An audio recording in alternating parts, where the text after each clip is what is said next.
This is Brother Ron, and welcome to We All Be News Radio and TV, the news-free Dixie for the 21st century.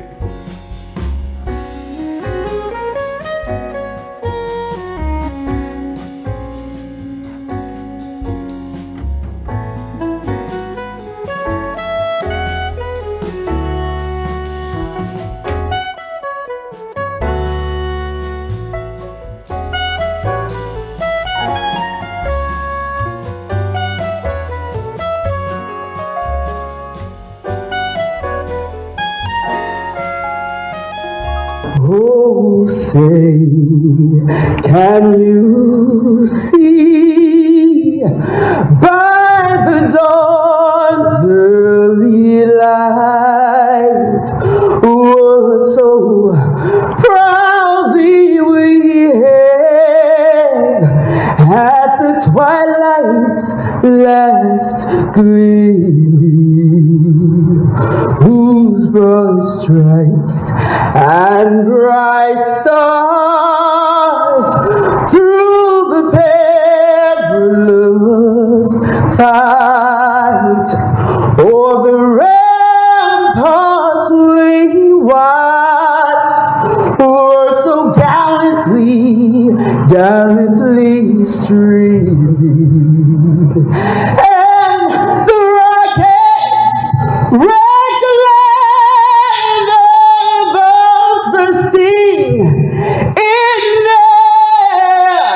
gave proof through the night that our flag, that it was still there. Oh, say, does that star-spangled banner yet wave o'er the land the free and the home of the brave. Amen.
I'm one for borrowing wisdom from the ages.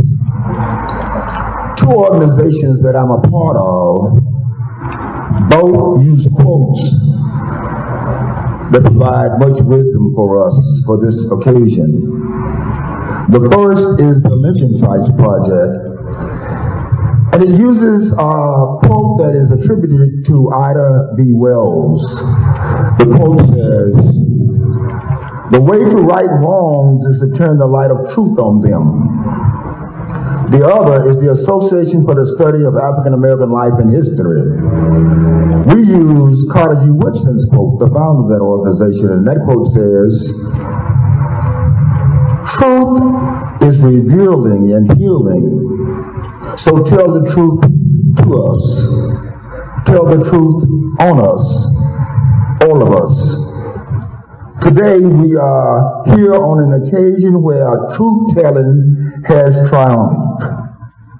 For a long, long time, the history that we read about Fort Pillow all but ignored its racial dimensions and its horrific racial terror and trauma.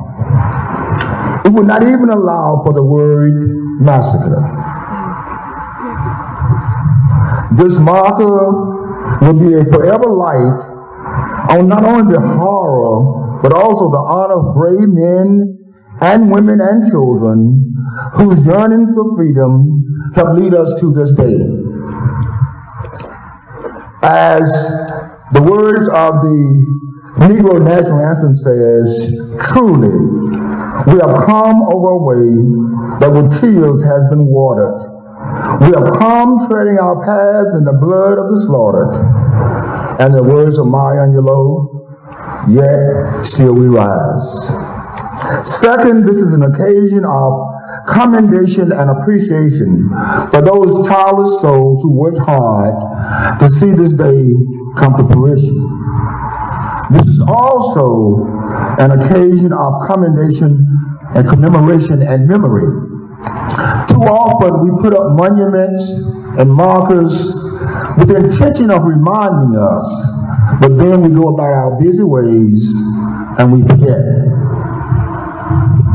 On this date in 1865, some United States colored troops rode into Galveston, Texas, to announce to those who had been enslaved that the day of Jubilee had come. In fact, that day had come 2 years earlier. No doubt these men, during their battle encounters, used a phrase that was a rallying cry for United States colored troops, and that cry was, remember Fort Pillow. So it is no unintended consequence that we hear on this occasion, on this date, for this special event. Thank you.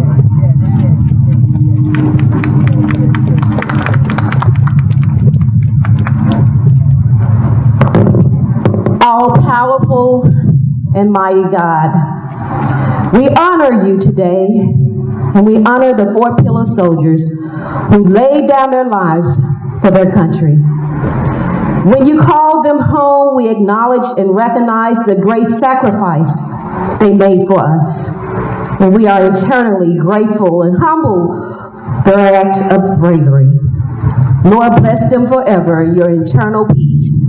Let the sounds of strife, the cries of battle, the wounds of war be calmed for all eternity in your loving and endless grace. Let these great warriors find rest at last, ever reminded that we who are left behind cherish their spirit, honor their commitment, send them our love, and will never forget the service that they gave. We pray that as this memorial, the families be resolved, and that the very peace of God, which surpasses all understanding, guard all of our hearts and mind. That they continue to pass the torch and educate not only their family, but many of the legacy we tend to forget. May we forever be moved in true forgiveness for all the injustices and acts of hate and prejudices of those that were with us, and may we be forgiving. Jesus said this on the cross, and we repeat, Lord, forgive them, for they know not what they've done. In the mighty, powerful, and majestic name of Jesus, we pray, amen and amen.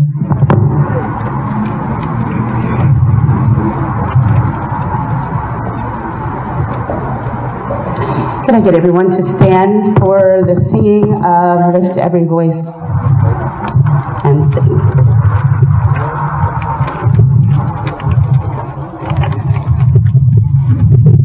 Join in with me, please. Lift every voice and sing till earth and heaven ring with the harmony ceremonies of liberty. Let our rejoicing rise high as the listening skies. Let it resound loud as the rolling sea. Sing a song full of the faith that the dark past has taught us. Sing a song full of the hope and the present has brought us. Facing the rising sun of our new day begun. Let us march on till victory is won. Stony the road we trod, bitter the chastening rod, felt in the day that hope unborn has died, yet with a steady beat have not our weary feet come to the place on which our fathers died. We have come over a wave with his tears has been watered. We have come over a wave with the brains of the slaughtered. Out from the gloomy past till now we stand at last, where the white gleam of our star is cast. God of our weary years, God of our silent tears, thou who has brought us thus far on the way, thou who has by thy might led us into the light. Keep us forever in the path, we pray. Lest our feet stray from the places, our God, where we met thee. Lest our hearts, drunk with the wine of the world, we forget thee. Shadow benign thy hand, may we forever stand. True to our God, true to our native land. Thank you. You can all be seated. Now we will have remarks, but Pastor Fisher is running late and Ekpe is not here. So we'll start with Robin Tillwell, who's the director of the Fort Pillow Museum, and we're going that order. Okay, thank you.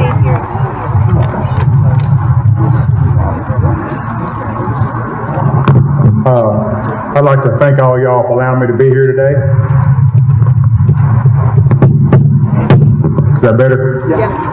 Okay. Again, thank all y'all for allowing me to be here today. I've been with Fort Pillow State Park since May of 2000. So for the last 16 years, I've been doing my best to try and teach the history of Fort Pillow.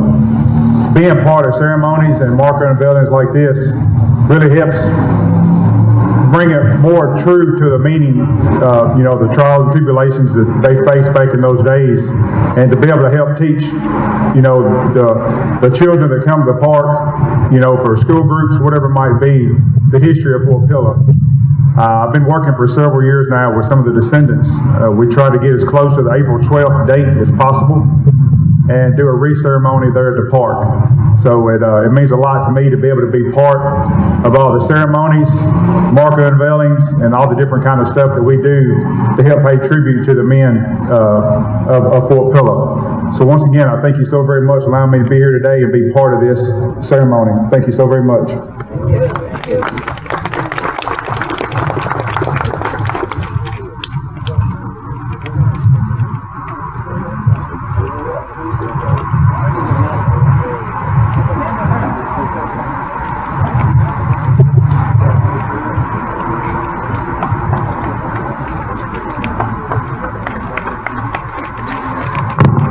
My name is Amanda Rhodes Wharton, and I am the director of the cemetery.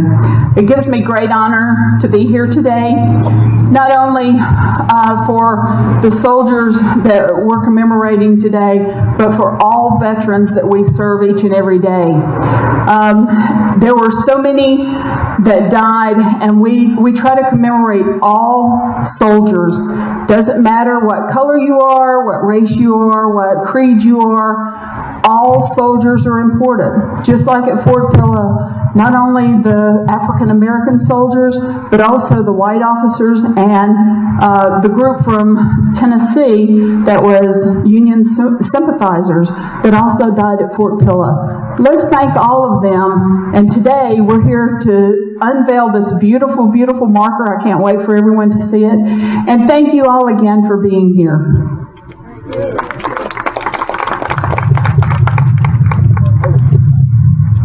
Sorry for the interruption. Someone in this gray VW, you're blocking a Marine that needs to go back to his duty.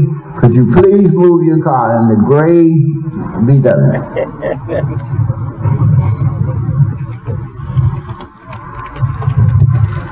Good morning. I'm State Representative G.A. Hardaway.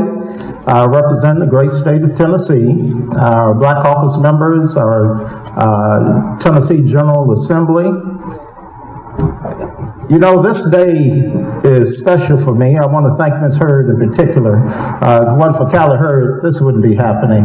So if you would, let's give Ms. Hurd some appreciation.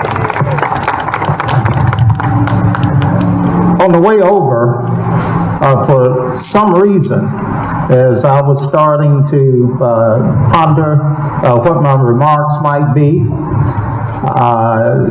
something kept coming to mind, and I couldn't shake it, Suzanne. You know, the old educator over there, you know how it goes. Once you learn something, it's hard to get it out of your mind. Back in elementary school, I learned portions of a speech. I learned the whole thing back then, but I remember portions of a speech that was given on November 19th, back in 1863, which seemed to sum up the reasons that we're here, seems to sum up the reasons that we should take this moment, learn, build on it, reflect on the history as we uncover the truth and start to put those truths in front of those who are ignorant of the facts of history, put them in context. And it's something that all of us have a responsibility to do. When Abraham Lincoln was dedicating the field in Gettysburg, Pennsylvania, one of his lines, of course, you know the iconic opening, 7 years ago, our fathers brought forth upon this continent a new nation, conceived in liberty and dedicated to the proposition that all men are created equal. Now we are engaged in a great civil war, testing whether that nation or any nation so conceived and so dedicated can long endure. Now, I won't go through the whole speech, but there's another line that struck me as being relevant today, that the world will little know nor long remember what we say and do here today, but it could never forget what those who died here, those who gave the last measure full measure of their lives, sacrifice on behalf of us all, to carry out those principles which are enshrined in our Declaration of Independence, our Constitution, our Bill of Rights, subsequent Civil Rights Act of 1864. Those principles of a democracy where your freedoms are guaranteed by the man or the woman sitting beside you, and having equity and fairness in the law, and having this great nation and those principles preserved by the blood, the sacrifice, the tears of those living and dead who, like these veterans that we are memorializing today, once again gave the full measure of their lives so that we could live ours in freedom. So I thank you again, Ms. Hurd. You have made this an international movement. I've been blessed to be engaged in a few moments of that movement, and I'm so inspired and motivated now that I can't stop. My father and mother are buried in this cemetery, and I often come here to reflect on what they would be thinking, not only about today, but what they would be telling me to plan for and prepare for tomorrow, as they often did. As I sit and I see that beautiful baby girl there, it makes me appreciate why I serve. It makes you appreciate why the men and the women who give their lives for this country, for those who love them and for those who hate them, give their lives for this country and for all of us to enjoy the freedoms guaranteed under our United States Constitution. Thank you, Ms. Hurd. There you are. And thank you all for making time to be here. And remember, this is not where it stops. The education of our population is what's necessary. It's that education that will ensure the freedoms that we enjoy today. So I challenge you all to take this moment to not only take what the historical marker will teach you, but to take that historical marker as a beginning to learn more about the real history of the United States of America, not just black history, because that black history is American history. Those soldiers were not just African American soldiers, they were American soldiers who fought to preserve the Union. So I thank you again. I thank all of the veterans who are here today, and as we memorialize the African American men who were slaughtered at Fort Pillow and are buried here, and all of the African Americans who served and their comrades, whether they're Caucasian, whether they're Latino, whether they're Asian, whether they're Native Americans, as we honor all Americans who serve to preserve freedom. Thank you. Bobby Levette, and also I want Jim Ogle to come up and say a few words, because without him we wouldn't have part of this project. So if you would come up.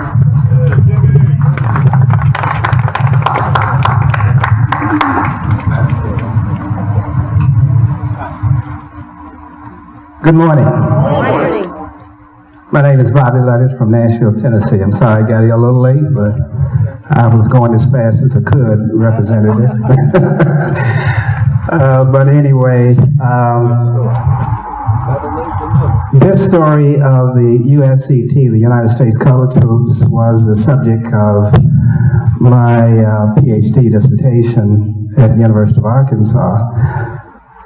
And I did it because I am a native of Memphis, born and raised here, believe it or not, 1943.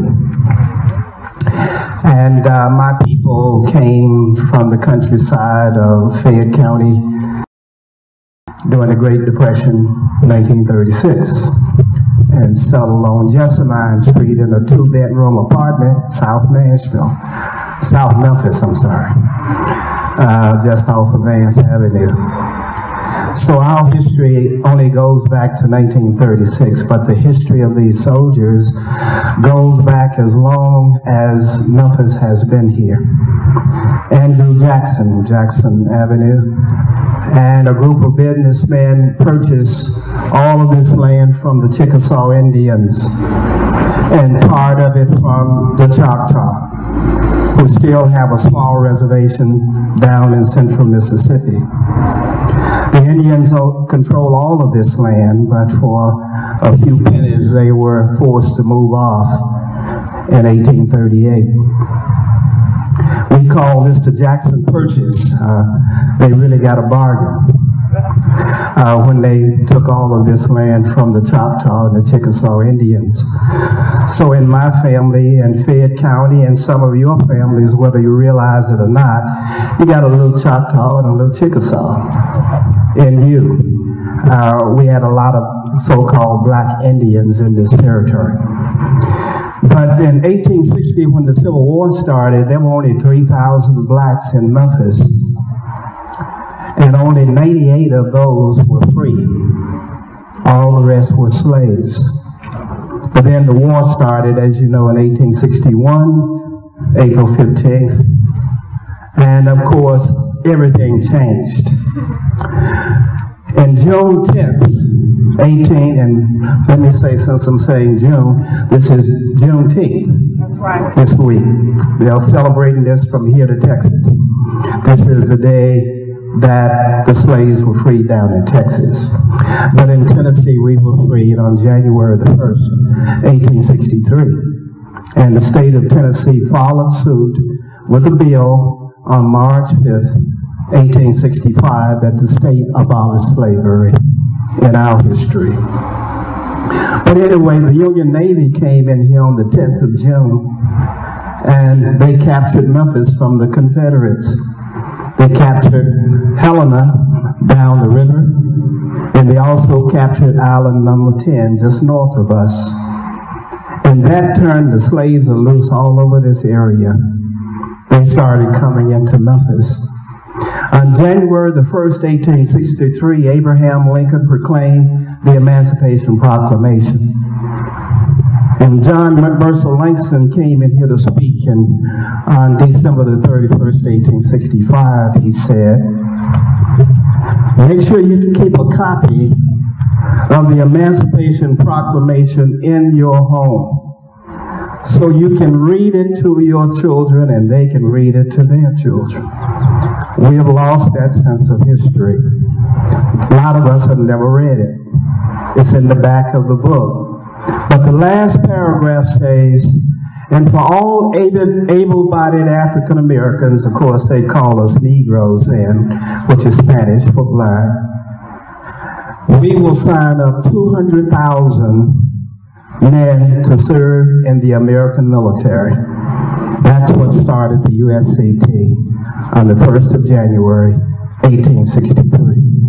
20,133 of those 200,000 men were from Tennessee. 13,000 of those 20,133 were from where I was born, right here in Memphis, West Tennessee.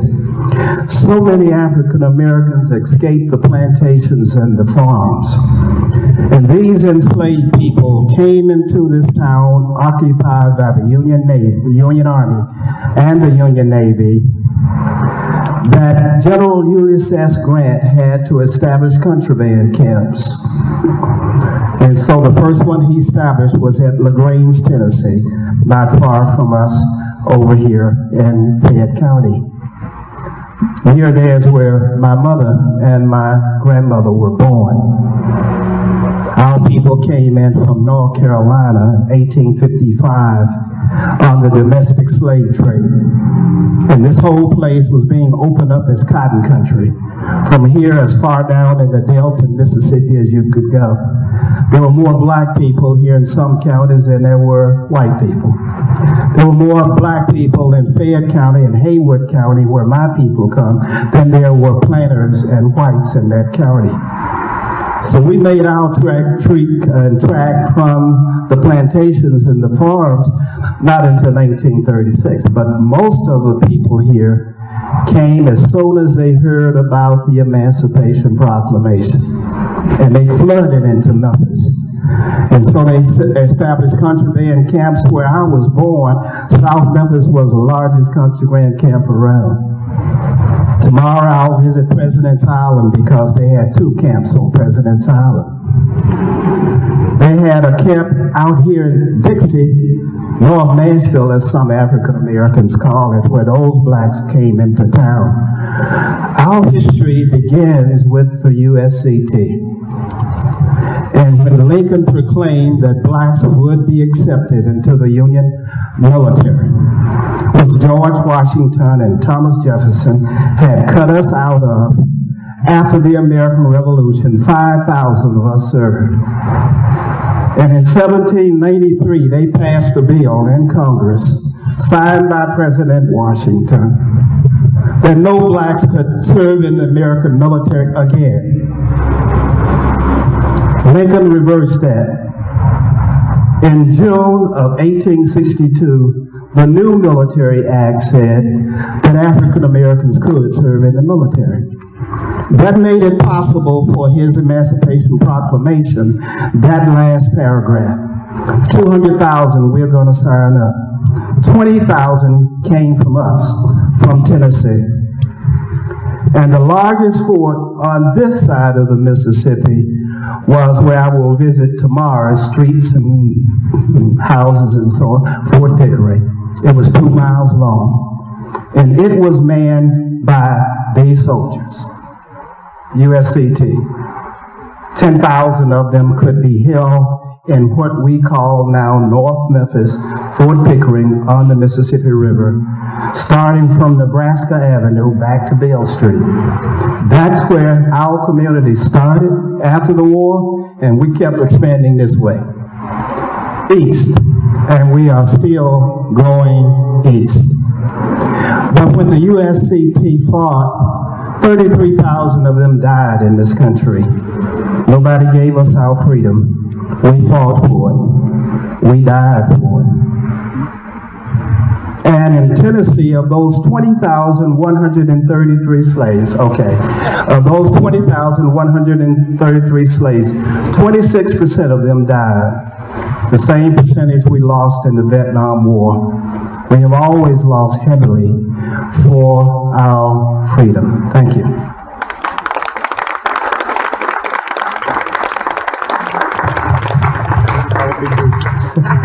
My name is Jimmy Ogle. I'm the Shelby County historian. I represent the Shelby County Historical Commission. There's some other members here: Sylvester Lewis, Mark Stansberry, Yvette Warren, Andy Pouncey.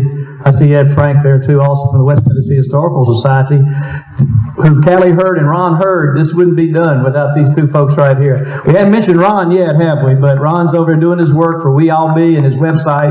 He documents a lot of these happenings we have in our history here in our city. There's no city in America that tells the story of American history better than Memphis, Tennessee. Good, bad, or ugly. Okay, when you look at the early Native Americans and European explorers to the 20th century entrepreneurs, from Civil War to civil rights, music, medicine, transportation, distribution, all the first, all the highlights. It's just unmatched what our history is. And lately we've been trying to discover all of our history in Memphis, Tennessee. I don't think we add to our history by subtracting, but we certainly add to our history in areas where we haven't covered before. Look at the Heritage Trail in downtown Memphis now, from Beale to Main to East to Crump, and the great heritage markers, I'm a Man Plaza, the Reflections Plaza, MLK Reflection Plaza. Next year, the suffrage movement. That one vote cast in Tennessee in 1919 made the right for women to vote in this country happen in 1920. And that's going to be a memorial in downtown Memphis too. So all of our history is diverse. This one also happened about the hard work with Amanda Rhodes Wharton over here and Calvin Jackson. Callie started out more than a year ago on this. Didn't have the property owner's permission yet, didn't have a site, didn't have a text, didn't know how to get through the process, how to make a market, all that. And we shepherded her through that process, turned it over to the senior historian, I believe is the title, at the National Cemetery Association, to complete the text, approve the site. And here we are here today, very happy to be here to unfurl this marker in just a short time. So thank you all for coming today and supporting this effort. There'll be more historical markers placed in our city. Just recently, Dr. Huber, your group with the Calvary Church, placed the one down there at former Christopher Columbus Park. I don't know, is there a new name for the park yet? Or y'all just owning the church land there, right? Okay, right there at B.B. King and Adams. So go down and visit that as well. But many markers coming up with the Lynching Sites Project, MIFA, later this year. Some of the efforts from the Civil Rights Movement. So thank y'all for attending today, and come enjoy the cemetery grounds today. This is a great national cemetery. Thank you.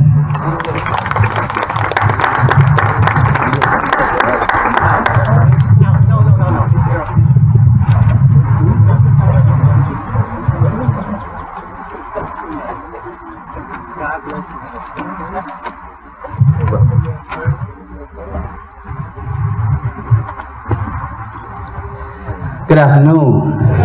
I'm Pastor Earl Fisher. I'm the senior pastor of Abyssinian Baptist Church in Whitehaven, and I am honored to be here and lift up a couple of remarks in light of such a momentous occasion. I want to thank Sister Callie Hurd, of course, and one of my own mentors and dear brothers, Dr. Clarence Christian, but most definitely the families of those who sacrificed their life in the name of justice and freedom and truth. I'm sure it has probably already been shared, the significance of the day and of the moment, as we think about what Juneteenth represents, knowing that in 1863, a document was signed that was supposed to grant a legislative truth that was supposed to affirm an eternal truth. Regretfully, too often, eternal truths and legislative truths are not always followed by practical truths. And so it was 2 years before our ancestors were affirmed for what God already told us was true, that all of us are created equally and deserve the rights of freedom and liberty and justice. I spent some time on the front lines of a struggle last year under the leadership of my dear sister Tammy Sawyer to remove some racist relics from public space downtown in Memphis. And fundamentally, that was about us affirming black truth over white lies. And I think that is the sentiment that we are gathered here today under yet again.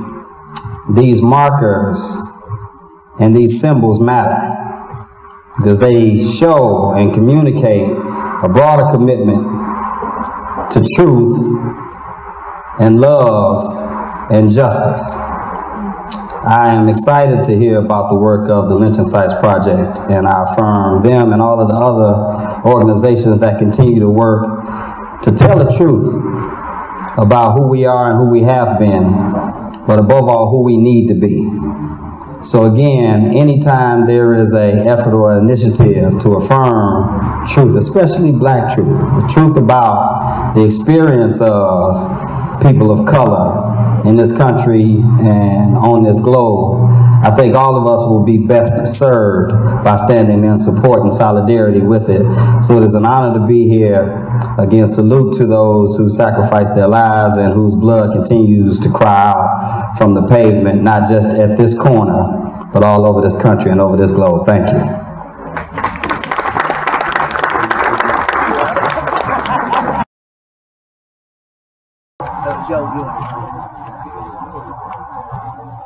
My name is Joe Williams, and I'm the descendant of Peter Williams. I'm the fourth. I am the fourth grand of Peter Williams, which is 9 great-grands.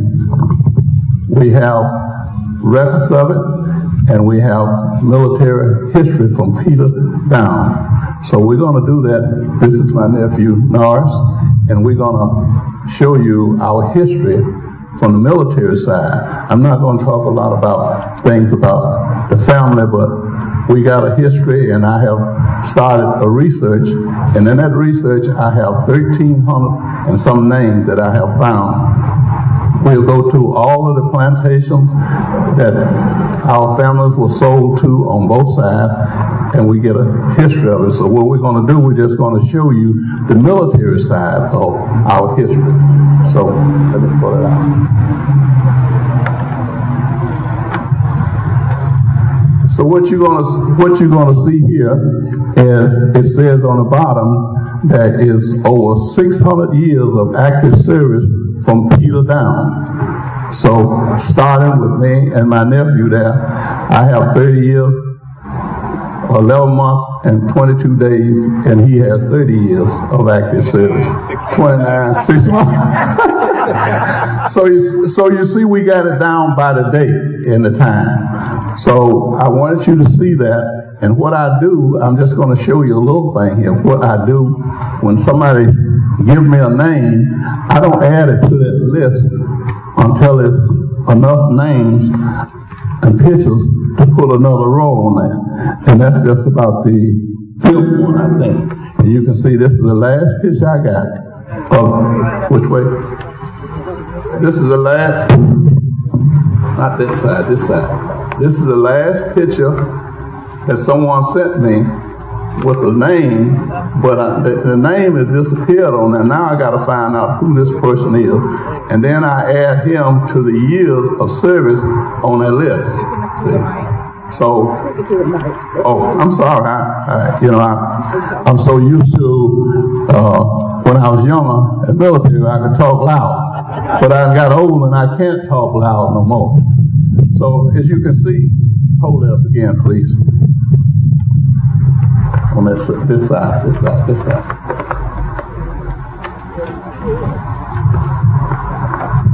As you can see, when you look at the bottom of this one, now we have over 700 years from that one to this one. And so when I make the next one, it'll be over 800 years. See? So that's how I keep up with it, and that's how I keep up with the family history. See? So I can go back 200 years. I've gone back 200 years of family history. So what I do, I go to all the plantations and names and pick up names that families were sold to different plantations, and I go there, and you'll be surprised what I get. I have never seen people so willing to help me with those names and those people that they had captured in slavery. You'll just be surprised. I got all kinds of, they write me, they call me and say, please come back, and we're going to look this up and figure this out. So I do that. And my next thing, I usually have a note, but I don't have one. But that's all I have right now. Okay.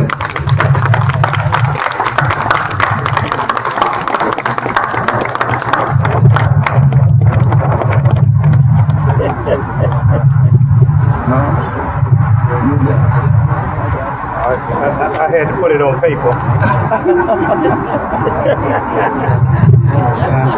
Yeah, age will make you wear glasses. But I think my voice is still a little strong.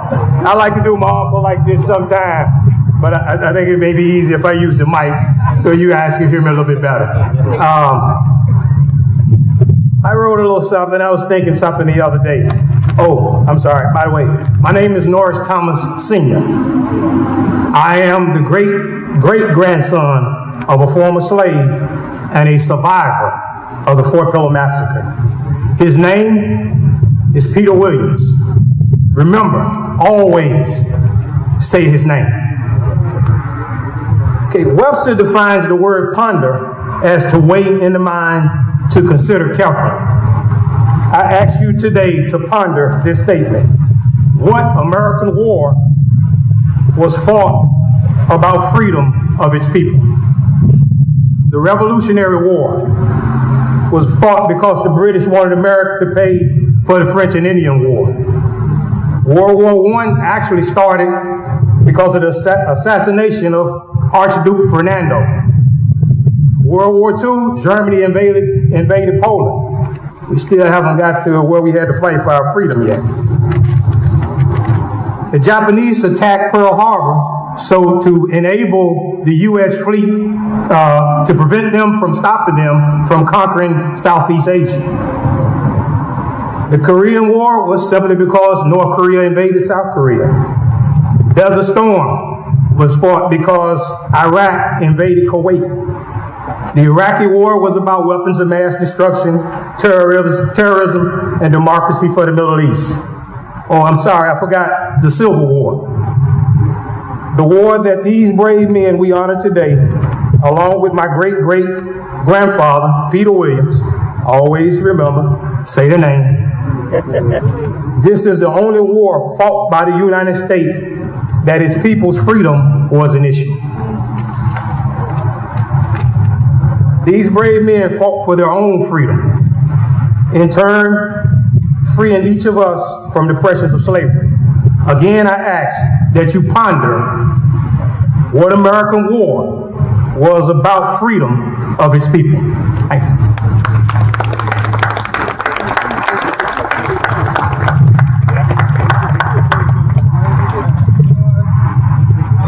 Vietnam, it's on here. Prevention of the communist takeover. I will be reading parts of a proclamation by the mayor. Whereas in 1861, the Confederates constructed a military installation at the Fort Pillow site and named it for General Gideon Johnson Pillow, a Tennessee native. And whereas in March 1864, Confederate Major Jonathan Nathan Bedford Forrest launched a cavalry raid in western Tennessee and Kentucky that was aimed at destroying Union supply lines and capturing federal prisoners. Now, therefore, I, Mark H. Luttrell, Jr., Mayor of Shelby County, Tennessee, do hereby proclaim this day of June 19, 2018, in honor of this historical marker unveiling, and I call upon all citizens to remember the lives of those African American soldiers and civilians that died during the Fort Pillow Massacre of 1864. In witness thereof, I have hereunto set my hand and caused the seal of Shelby County to be affixed this 19th day of June of 2018. Mark H. Luttrell, Jr., Mayor of Shelby County.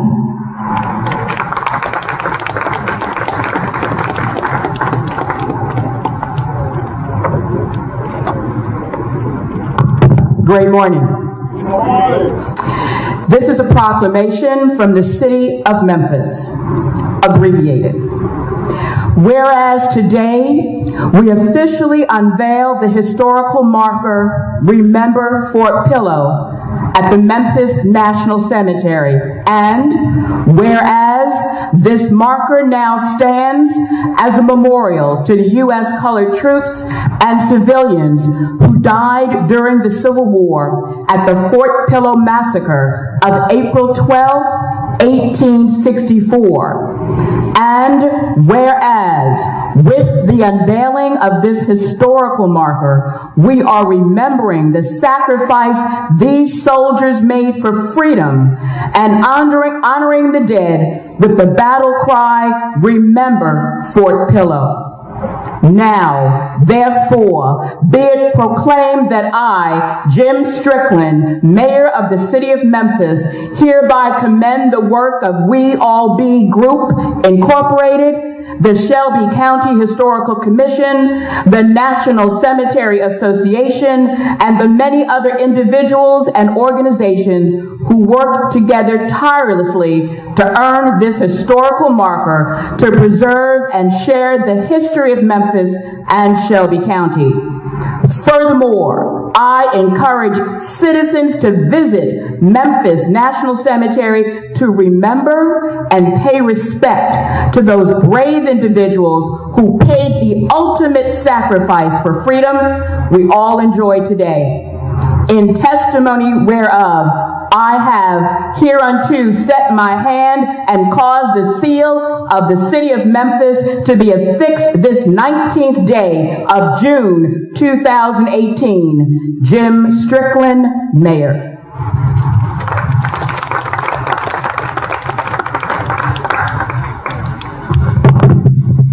Hi, we will be sharing the United States House Representatives proclamation from Congressman Steve Cohen, 9th District, Tennessee. We like to share a quote. It doesn't take a hero to order men into battle. It takes a hero to be one of those men who goes into battle. That's right. Quote by H. Norman Schwarzkopf, Jr.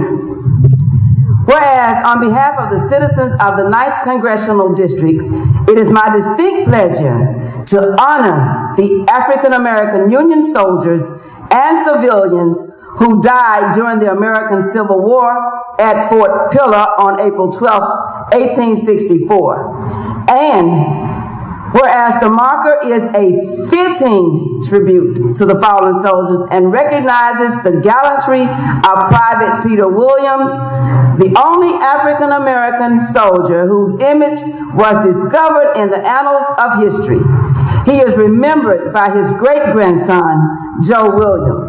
And now, therefore, be it resolved that I, Steve Cohen, Member of Congress, along with the citizens of the 9th District, join the We All Be group, incorporated and other stakeholders in honoring the African American soldiers and civilians who died at Fort Pillow on April 12, 1864. On this 19th day of June, 2018, Steve Cohen, Member of Congress.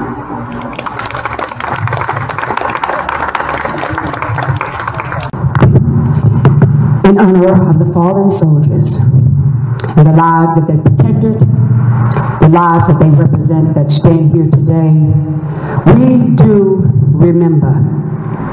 Hey-dum, ba-de-dum, hey-dum, hey-dum, my babe. Hello, hey-dum, ba-de-dum, hey-dum, ba-dum, babe. My lady, hey-dum, ba-de-dum, hey-dum, hey-dum, my babe. Hey-dum, ba-de-dum, hey-dum, hey-dum, babe. I don't know how my mother walked her troubles down. I don't know how my father stood his ground. I don't know how my people survived slavery. But I'm standing here with y'all 'cause I believe. I remember, hey-dum, ba-de-dum, hey-dum, hey-dum, my babe. Oh, Lord, hey-dum, ba-de-dum, hey-dum, ba-dum, babe. My lady, hey-dum, ba-de-dum, hey-dum, hey-dum, my babe. Hey-dum, ba-de-dum, hey-dum, hey-dum, babe. I remember, I believe.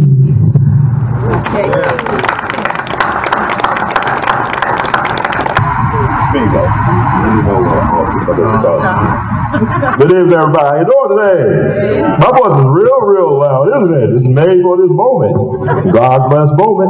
You know, the ancestors really blessed us today. It's very cool. This is actually the only spring day in Memphis of all of 2018. 1 day or 2 days before summer. My name is Brother Ron Hurd. I am the son of the one and only Sister Callie Hurd. Baba Dick Gregory, he was a real friend of mine. He wasn't just the dude I listened to on YouTube. I actually used to interview him for the YouTube videos. He told me, Brother Ron, two of the strongest, greatest forces in the history of America is the black woman and the black church. By the way, Robert Church's birthday was yesterday. The savior of Memphis took a bullet in the head during the Memphis Race Massacre of 1866 in his saloon, became the first African-American millionaire, not cash money, millionaire black gold of the South. was the proud father of Mary Church Terrell, phenomenal sister, and brother Robert Church Jr. But let's get back to this moment. Why are we here? For me, this is a very much a full circle moment. Like I told you before, two of the greatest forces in American history, black woman, black church. It was her mother, my grandmother, Hattie Mae Taylor, may she rest in forever glory and peace. She had a world book, encyclopedia, black history book from the 1970s. So before I left elementary, I knew who Nathan Bedford Forrest was, but better yet, I knew who I was. I knew about Fort Pillow. I knew about Emmett Till. It was not taught in the schools. It was taught at home. You don't learn who you are at school. You learn that at home. You learn that at home. Knowledge itself starts in your home. That's the foundation. Like Brother Malcolm X said, who ancestor had his birthday last month, he said, only a fool will let their enemies be the primary educators of their children. Now, I got a special connection with good old Nathan Bedford Forrest. Like I told you, I already knew about the Fort Pillow Massacre, and I knew about good old Nathan Bedford Forrest. The thing about it was, when I was a freshman in Washington University in St. Louis, Missouri, not Missouri, not Missouri, Missouri. We are the descendants of Dred Scott. Dred Scott is buried right outside of Ferguson, Missouri, in the same cemetery as General Sherman, the one who burned out the South. He burned out the dirty, burned out Atlanta. Okay, anyway. I was at a Scholars in the Art banquet my freshman year. I was a John B. Irvin scholar. John B. Irvin was a great black man and an educator. He was the first black dean at Washington University in St. Louis. So I was a scholarship recipient. I'm never going to forget this. This was 20 years ago when Mark McGuire and Sammy Sosa was chasing the home run record, when Steve Foster was trying to do his hot air balloon. He's a Washington University alum. So he actually tried to do his hot air balloon thing my freshman year and failed, but succeeded my final year in school. I met a big time donor at the art school. He was a guy, we started talking about baseball, then we started talking about the Civil War. I told this great white man that I was from Memphis, and then I think he was doing something to throw me a curveball. He said, you know, one of my favorite subjects is the Civil War. You know who my hero is, young man? I said, no, sir, who's your hero? General Nathan Bedford Forrest. You want to know why, young man? I said, why? You know, he told me to stand this stuff. He rose from the rank of this small-time person to a general. He was a military strategist and genius. They still study his stuff in military academies. But to me, that was like a kid to tell somebody that's Jewish, hey, you know what my hero is? Adolf Hitler. You know, that's how I felt. I didn't tell him I knew who he was talking about. I just let that moment soak in for a moment. I was a freshman at school. You understand? I'll tell you about Emmett Till. The Clarion Ledger did a newspaper article on the 30th anniversary of Emmett Till. They went back to the Mississippi Delta. Roy Bryant, the ex-husband of Carolyn Bryant, who claimed that Emmett Till wolf whistled, now she lied, y'all, she lied. Roy Bryant came back to the Delta. They ran them out. The whites and blacks ran him and his brother out the Delta after the trial, when they would start bragging about it in Look magazine. And he was hiding out in the Mississippi Delta, had another grocery store. Biggest clientele were black people. He said something that stuck with me to this day. He said, to paraphrase him, he said, you know, back in 1950, black folk was afraid. But now, they not afraid, but they do not know. They do not know who I am. If they knew who I was, I'd be a dead man. So what good is to be courageous without knowledge of self, without understanding? I see that beautiful sister right there, a young princess. Frederick Douglass, to paraphrase him, he says, it's easier to raise strong children to repair broken men. I am glad I can stand right here and let this sister know by the time she graduates from high school, she'll know the significance of this moment.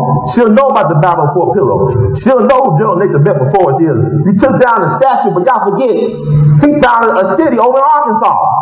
Forest City, Arkansas. So it's not about taking down statues, it's about reclaiming your narrative. Your words create worlds. Your words create worlds. We just lost a rapper yesterday. We lost Tupac over 27 years ago. But he created an environment. Yeah, it created world. Let me leave you this a biggie. You know, Notorious B.I.G.'s first album was what? What was the name of his first album? That was his second album. When did it come out? After he dead, right? He was dead after he came out. So your words create worlds. So we manifesting right now. This is a magical part of the country. God bless y'all. Know that the best is yet to come. We are reclaiming the narrative. This is the era of the righteous ancestors. They won't their justice for us. Thank you. God bless. My name is Callie Hurd, and I like to give, can you hear me?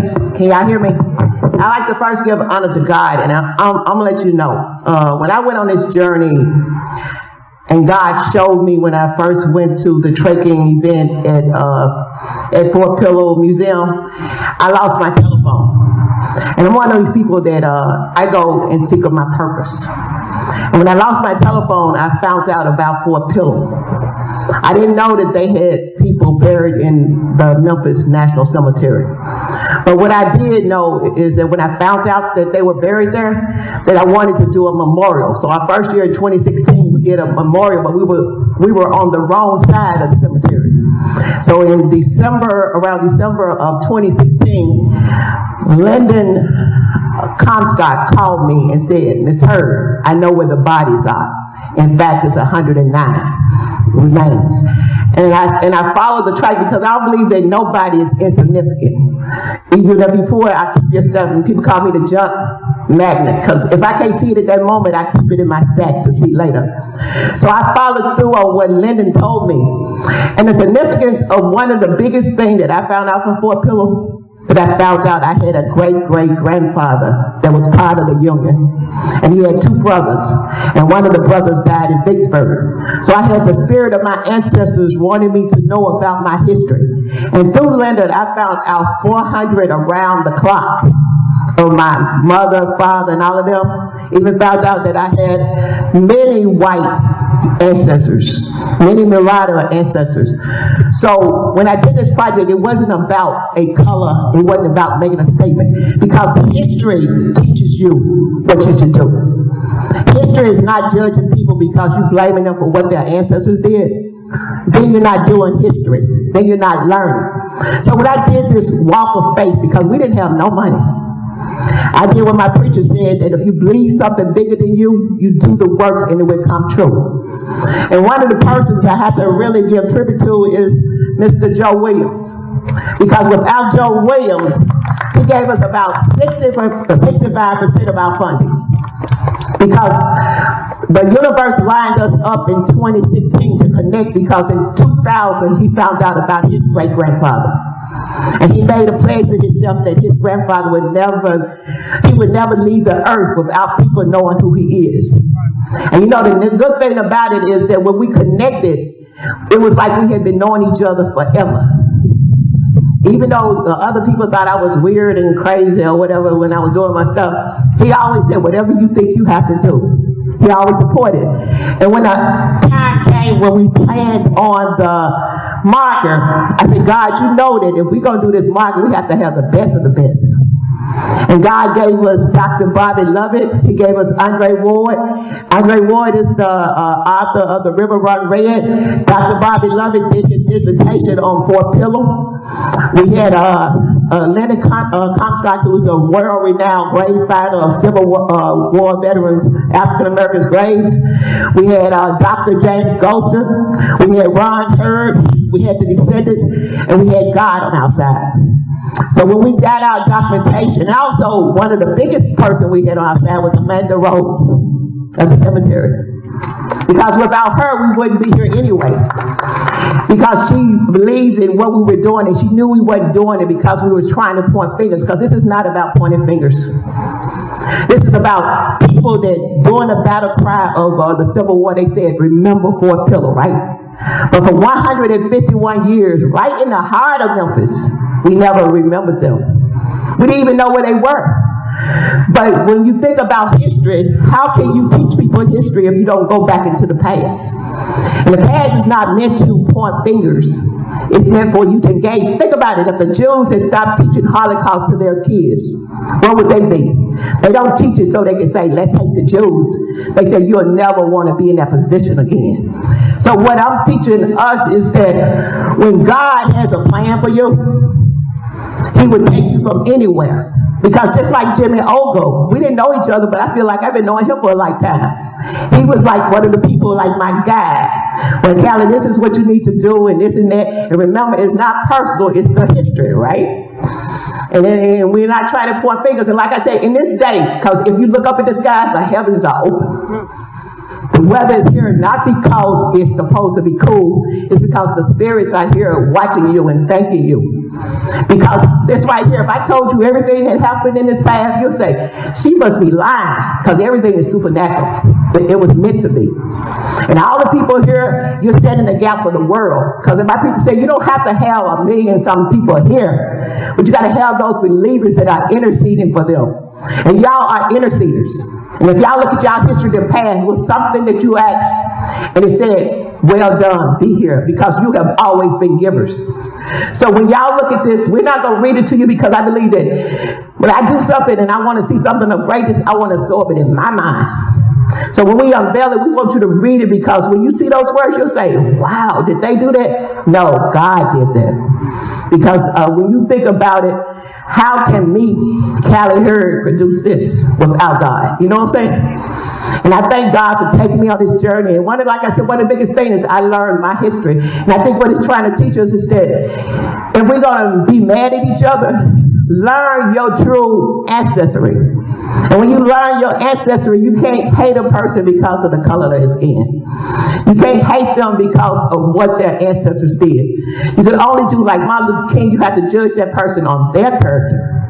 And when their character show that they are what you think they are, let it be. But we need to learn from this, because this is here because we want you to come here and remember that, you know, the question that Kanye West said, is slavery by choice? Well, yes, it's by choice when you look at this is the foundation of choice. Because they had said, I didn't want to do it, because they knew when they stepped in there that they probably might die. But they was willing to end slavery for the future. And when you have a purpose, it's not about you, it's for what's going to happen generations to generations. Just like that little girl right there. She might be sleeping, but Joe Williams told me that people used to tell people in 3 their history, and they maintain it for a lifetime. So she's of greatness. And she's not here by accident. She's ordained to be here. So with that said, and I know y'all want to see the plaque, I give honor to you all for coming, and I thank y'all for being warriors of freedom and believing in people. Thank you.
I was saying earlier, that on the backside here, there's a picture of Peter Williams.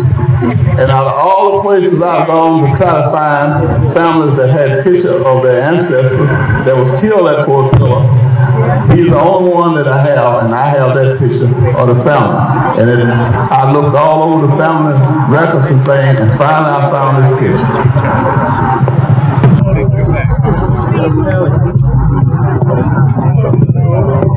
One other thing I was going to say before we start, I wanted to say all of the descendants of Peter Williams to be recognized here. Stand up, wave the hand. Okay, listen up. All the ancestors of Peter Williams, please stand up and wave your hands so they'll know who you are. Okay, I think that we have about 10 here, 15, something like that. Okay. We're going to ask that you would take a minute, let the media get their pictures done of the marker, and then the rest of us will have an opportunity. But right now, let's make sure the media has a clear shot at the marker. And I think I saw Commissioner Van Turner here. All right, yeah. Commissioner Turner. You want me to say? I just want to congratulate all the stakeholders involved in this event. This is truly a moving moment. We've oftentimes heard about what happened at Fort Pillow, and so to see this memorial placed here is special. So again, I want to congratulate everyone, and this is a great day for the city of Memphis and the county of Shep. Thank you very much. Van Turner.